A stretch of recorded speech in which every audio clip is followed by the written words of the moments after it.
नमस्कार, welcome to career 247। मैं हूं प्रशांत धवन। नाउ रिसेंटली एक मेजर डेवलपमेंट हुई है।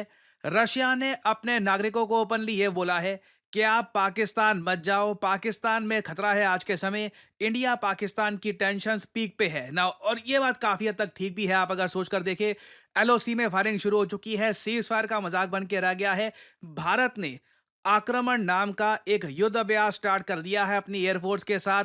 बताया जा रहा है हमारे फाइटर जेट्स आज के समय इवैल्यूएट कर रहे हैं कि पाकिस्तान के मिसाइल डिफेंस सिस्टम्स कहां पे हैं। ये रिपोर्ट्स आ रही हैं कि यूएस का मिलिट्री कार्गो, इजराइल का मिलिट्री कार्गो इंडिया में अभी कुछ ड्रॉप करके गया है, किसी टाइप का वेपन क्या है वो no one really knows about that. Pakistan के रक्षा मंत्री आप अगर देखो तो ये इंटरनेशनल मीडिया को कह रहे हैं कि कश्मीर के इशू की वजह से एक ऑल आउट वॉर हो सकती है इंडिया के अगेंस्ट। और सबसे फनी बात, ईरान जैसा देश जिसका कब पता नहीं इजराइल कब अटैक कर दे यूएस के साथ, ईरान कहता है कि हम लोग सुलह करवाने को तैयार हैं between India and Pakistan. Really Iran. खैर, मेन यहां पर पॉइंट यह है कि रशियन एम्बेसी बहुत ही रेयरली मैंने देखा है अपने नागरिकों को यह कहती है कि इस कंट्री में मत जाओ। यूजुअली देखो, great Britain, US, European countries, ये सब देश सबसे आगे रहते हैं इस टाइप की वार्निंग देने में। मगर रशिया का मैंने ये देखा है, जब भी ये वार्निंग देते हैं कि यहाँ पर इस कंट्री में मत जाइए, यूजुअली ये वार्निंग काफ़ी हद तक सॉलिड इंटेलिजेंस गैदरिंग पर बेस्ड होती है। तो रशिया आज का समय मानकर चल रहा है इंडिया पाकिस्तान के बीच में कुछ होने वाला है। नहीं तो आप अगर रशिया का ट्रैक रिकॉर्ड देखो, अफ्रीका, मिडिल ईस्ट, कई कंट्रीज में जब तक रशियन इंटेलिजेंस को लगता नहीं है, जब तक एफएसबी, जी हाँ केजीबी आज के समय एफएसबी बन चुकी है, जब तक एफएसबी को लगता नहीं है कि इस कंट्री में सच में कुछ होने वाला है, कुछ बड़ा अटैक हो सकता है, रशिया यूजुअली अपने सिटीजन्स को कहता नहीं है कि यहां पर मत जाओ। और अगर आपके माइंड में सवाल आ रहा होगा, वेट, रशियंस पाकिस्तान क्यों जाएंगे? वेल, जैसे आप लोग जानते हैं, रशियंस आज के समय यूएस जा नहीं सकते। यूरोप के कई देशों में जाना रशियंस के लिए मुश्किल हो चुका है उनके पासपोर्ट की वजह से। तो रशियंस आज के समय नई कंट्रीज को एक्सप्लोर करने की, ट्रैवल करने की कोशिश कर रहे हैं। और कई रशियंस हैं रिसेंटली जो पाकिस्तान भी गए हैं, और रशियन एम्बेसी ने यह सब देखते हुए कैटेगोरिकली कहा है कि हम लोग ये नहीं चाहते कि जब भारत पाकिस्तान लड़े तो हमारे नागरिक बीच में फंस जाए। यहाँ पे आप देख पाओगे, इसको रशियन मीडिया भी इसको ट्वीट कर रहा है। ये ऑफिशियल स्टेटमेंट है by the Russian embassy in Pakistan. ये लोग कह रहे हैं, against the backdrop of new round of escalation in Pakistani Indian relations and bellicose rhetoric coming from a number of officials, we would recommend that Russian citizens temporarily refrain from visiting Pakistan until the situation stabilizes। एक बार को आप कह सकते हैं कि ये लोग warning दे सकते थे कि पीओके में मत जाओ, या फिर जो भी ये लोग कहते हैं गिलगिट बाल्टिस्तान में मत जाओ, बट मगर रशिया कैटेगोरिकली अपने नागरिकों को ये कह रहा है, पूरे पाकिस्तान से दूर रहो टेम्परेरली, जब तक इंडिया पाकिस्तान की टेंशन्स रिजॉल्व नहीं हो जाती। और वैसे आपने एक बात नोट करी होगी, जब सबसे पहले रिपोर्ट्स आई कि कश्मीर में भारतीय टूरिस्ट को मारा गया जिस तरीके से, जब उसके डिटेल सामने आए, सबसे पहले जो दो वर्ल्ड लीडर्स थे जिन्होंने इसकी निंदा करी थी वो थे डोनाल्ड ट्रंप और रशिया के president Vladimir Putin. Xi Jinping ने अभी तक खुद individually as the president of China खुद इसकी निंदा अभी तक करी नहीं है। इनके विदेश मंत्रालय ने कहा है कि जो हुआ बहुत ज़्यादा खराब था।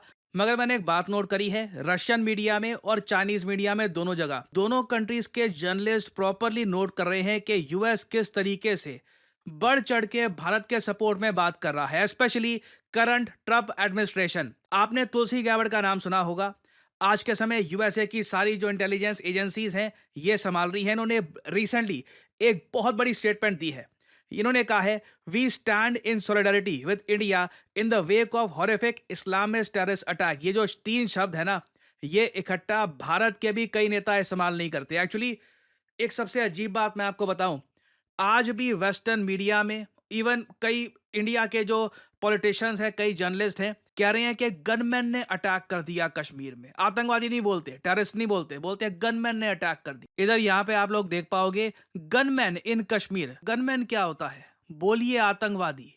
ये यहाँ पर Washington Post, Euro News, Germany का DW, New York Times, I mean situation इतनी ज्यादा खराब हो गई थी एक बार को कि यूएस गवर्नमेंट को ना, यूएस गवर्नमेंट का जो ऑफिशियल हैंडल है अंडर ट्रम्प एडमिनिस्ट्रेशन, उसको डायरेक्टली बोलना पड़ा कि यहाँ पे गनमैन गनमैन क्या लिख रहे हो, खुलकर बोलो, वो आतंकवादी थे। यहाँ पे आप लोग देख पाओगे ट्वीट है house foreign affairs committee majority की। इधर आप देख पाओगे ये लोग कह रहे हैं Hey, New York Times, we fixed it for you. This was a terrorist attack, plain and simple.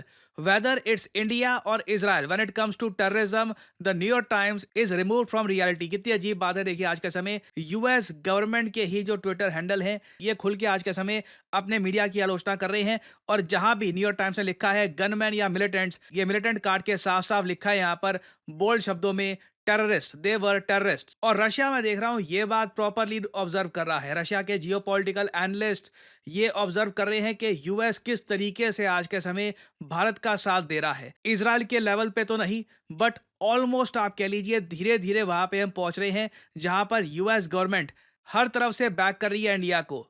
और इसलिए रशिया की सरकार को लग रहा है कि इंडिया एक बार को कोई ना कोई मिलिट्री ऑप्शन एक्सरसाइज कर सकता है, स्पेशली क्योंकि आप पाकिस्तान से भी देखो बहुत ज्यादा प्रोवोकेटिव स्टेटमेंट्स आई है इनके विदेश मंत्री की, इनके रक्षा मंत्री की। So something is about to happen. Russia ये बात सेंस कर पा रहा है कि यूएस के सपोर्ट से और इवन परहैप्स इजराइल का भी थोड़ा बहुत यहां पर सपोर्ट होगा, इंडिया कुछ बड़ा करेगा पाकिस्तान में। तो अभी देखिए इस टॉपिक से रिलेटेड बहुत सी डेवलपमेंट्स आएंगी। आई वुडंट बी सरप्राइज के सडनली ब्रह्मोस के बारे में बहुत कुछ सुनने को मिले।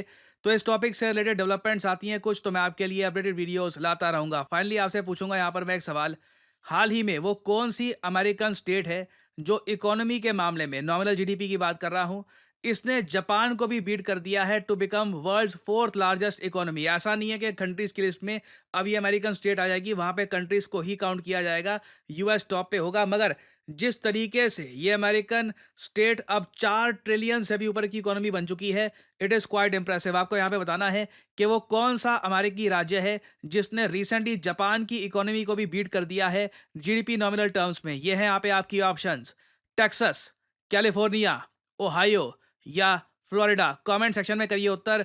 जो लोग देंगे सही आंसर उनकी कमेंट को मैं दे दूंगा हार्ट, ताकि बाकी लोग समझ पाएं कि सही उत्तर क्या है। देखिए करियर 247 मतलब जॉब अपॉर्चुनिटीज। ऑलरेडी आपने देखा होगा कि हमारे एक्सिस बैंक प्रोग्राम के अंडर कई लोगों को ऑफर लेटर प्राप्त हो चुका है एक्सिस बैंक डेप्यूटी मैनेजर की पोस्ट के लिए। और अब पहली बार करियर 247 आपके लिए लेके आया है हमारा flagship data science course with generative AI. आज के समय मार्केट में कोई भी कंपनी ऐसा कोर्स ऑफर नहीं कर रही जहां पे आपको मिलती है लाइव क्लासेस। आप यूजुअली डेटा साइंस का कोर्स परचेज करेंगे, प्री रिकॉर्डेड क्लासेस आपको पढ़ा दी जाएंगी, मगर यहां पे आपको मिलती है live classes. World renowned teachers for example Deepayan सरकार सर ये आपको पढ़ा रहे होंगे। ये बाय द वे काम कर रहे हैं with the government of Singapore as an AI adviser. और करियर 247 के डेटा साइंस कोर्स को कंप्लीट करके आप बिल्कुल आराम से 7 to 9 लाख पर एनम की जॉब लैंड कर सकते हैं। That is very much possible. और अगर आपका सवाल यह है कि अगर आप एक डेटा साइंटिस्ट बन गए तो आप काम कहाँ करोगे, किस इंडस्ट्री में काम करोगे, हर जगह आपके लिए दरवाजे खुले होंगे, चाहे एफएमसीजी सेक्टर हो या फिर फार्मा सेक्टर हो, आप गवर्नमेंट में काम कर सकते हैं। इवन करियर 247 में मैं आपको बता दूं हम लोगों ने बहुत सारे डेटा साइंटिस्ट हायर कर रखे हैं because every company needs data scientists. इनकी डिमांड बढ़ती जा रही है। और आपको करना क्या है, अभी भी आपके मन में बहुत सारे सवाल होंगे। आप सिंपली क्या करिए, ये जो वीडियो आप देख रहे हैं इसकी कमेंट सेक्शन में आपको जाना है और यहां पे आपको लिंक मिल जाएगा build your career with India's first data science and machine learning gen AI course.